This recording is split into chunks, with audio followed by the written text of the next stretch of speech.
ایک دفعہ کا ذکر ہے، کسی ملک پر ایک رحم دل بادشاہ حکومت کرتا تھا۔ اس کی دو ملکہ تھیں۔ چھوٹی ملکہ اس کی طرح رحم دل تھی۔ اس کے 3 بچے تھے، جبکہ بڑی ملکہ اولاد کی نعمت سے محروم تھی۔ بادشاہ چھوٹی ملکہ اور اس کے بچوں سے بہت پیار کرتا تھا، جس کی وجہ سے بڑی ملکہ چھوٹی ملکہ سے حسد کرتی تھی۔ ایک دن اس نے اپنی سوتن اور اس کے بچوں سے نجات حاصل کرنے کے لیے ایک سازش تیار کی، جس کے لیے محل کے ایک ملازم کو بھی ساتھ ملا لیا۔ ایک روز جب تینوں بچے باغ میں کھیل رہے تھے اور اس وقت وہاں ان کے علاوہ کوئی نہیں تھا، ملازم بچوں کے پاس آیا اور ان سے کہا کہ آؤ میں تمہیں پورے باغ کی سیر کراتا ہوں۔ بچے بہت خوش ہوئے اور ملازم کے ساتھ چل دیے۔ وہ بچوں کو باغ کے دوسرے کونے میں لے گیا، جو محل سے کافی فاصلے پر تھا۔ وہاں اس نے پہلے سے ہی ایک بڑا کھڈا کھودا ہوا تھا۔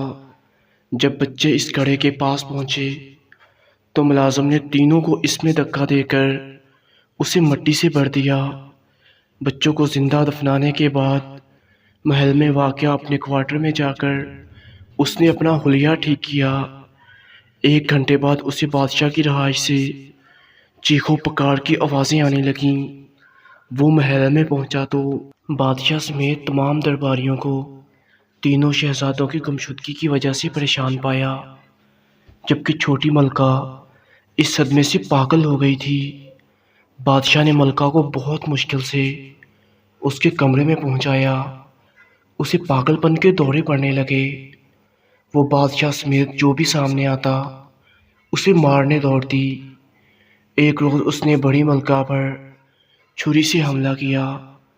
ملازموں نے بہت مشکل سے اسے قابو میں کر کے بڑی ملکہ کی جان بچائی۔ اس واقعے کے بعد بادشاہ نے ملازموں کو حکم دیا کہ وہ ملکہ کو محل سے باہر نکال کر کہیں دور چھوڑ آئیں۔ یوں چھوٹی ملکہ کو محل سے باہر نکال دیا گیا۔ وہ دن بھر شہر کی گلیوں میں گھومتی پھرتی رہتی، جبکہ بچے اس کے پیچھے پتھر لے کے دوڑتے۔ رات کو وہ کسی مکان کے چبوترے پر سو جاتی۔ ایک روز ایک وزیر باغ میں چہل قدمی کرتے ہوئے اس کے آخری حصے میں پہنچ گیا۔ وہاں اس نے عجیب و غریب پودا دیکھا، جس پر 3 بہت خوبصورت پھل لگے ہوئے تھے۔ اس نے پہلے اس جیسا پھل کبھی نہیں دیکھا تھا۔ وہ اس کے قریب گیا، چاہتا تھا کہ ہاتھ بڑھا کر تینوں پھلوں کو توڑ لے۔ وہ ان کے قریب گیا، چاہتا تھا کہ توڑ کر کھا لوں، لیکن وہ جیسے ہی پھلوں کے قریب ہوا، پھلوں میں سے آواز آئی، تم ہمیں توڑنا چاہتے ہو؟ ہم اونچے ہوتے جائیں گے، کسی کے ہاتھ نہ آئیں گے، بادشاہ سلامت آئیں گے تو ہم ان کے ہاتھ میں آ جائیں گے۔ یہ سن کر وزیر دوڑا دوڑا بادشاہ کے پاس گیا اور اسے پورا ماجرا سنایا۔ بادشاہ اس کے ساتھ باغ میں آیا۔ اسے بھی یہ تینوں پھل بہت پیارے لگے۔ وہ پھل کوئی یونیک پھل تھے، اس سے پہلے وہ پھل کسی نے نہیں دیکھے تھے۔ بادشاہ اس پودے کے پاس پہنچا اور پھل توڑنے کی کوشش کرنے لگا۔ ان میں سے آواز آئی، ہم اونچے ہوتے جائیں گے، کسی کے ہاتھ نہ آئیں گے، بڑی ملکہ آئیں گی تو ہم ان کے پاس جائیں گے۔ بادشاہ نے سن کر وزیر کو حکم دیا کہ فوراً بڑی ملکہ کو بلا کر لایا جائے۔ وزیر محل میں بادشاہ کے پاس گیا، اسے جا کر ساری بات بتائی اور اسے بادشاہ کے حکم کے بارے میں بھی بتایا۔ بڑی ملکہ یہ سن کر بہت خوش ہوئی کہ بہت خوبصورت پھل اس کے پاس آنا چاہتے ہیں۔ جب بڑی ملکہ پھلوں کے پاس گئی اور انہیں پکڑنے لگی تو پھلوں میں سے پھر آواز آئی، ہم اونچے ہوتے جائیں گے، کسی کے ہاتھ نہ آئیں گے، چھوٹی ملکہ آئیں گی تو ہم ان کے ہاتھ آئیں گے۔ بادشاہ نے یہ سنا تو بہت پریشان ہوا، کیونکہ چھوٹی ملکہ کو محل سے نکال دیا تھا۔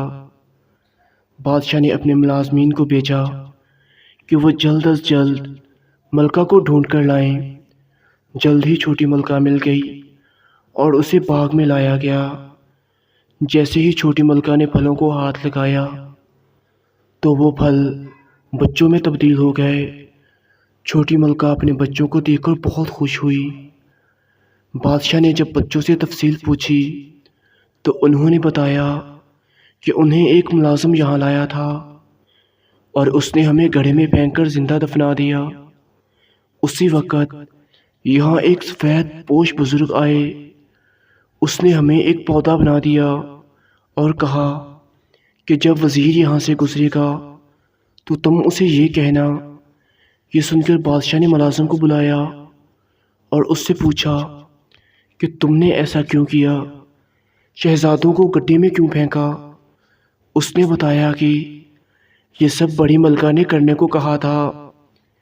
یہ سنتے ہی بادشاہ نے حکم دیا کہ بڑی ملکہ اور ملازم کو اندھے کنویں میں ڈال دیا جائے، لیکن چھوٹی ملکہ نے بادشاہ کو ایسا کرنے سے منع کیا اور انہیں معاف کر دیا۔ بادشاہ نے بھی انہیں معاف کر دیا۔ پھر سب ہنسی خوشی رہنے لگے۔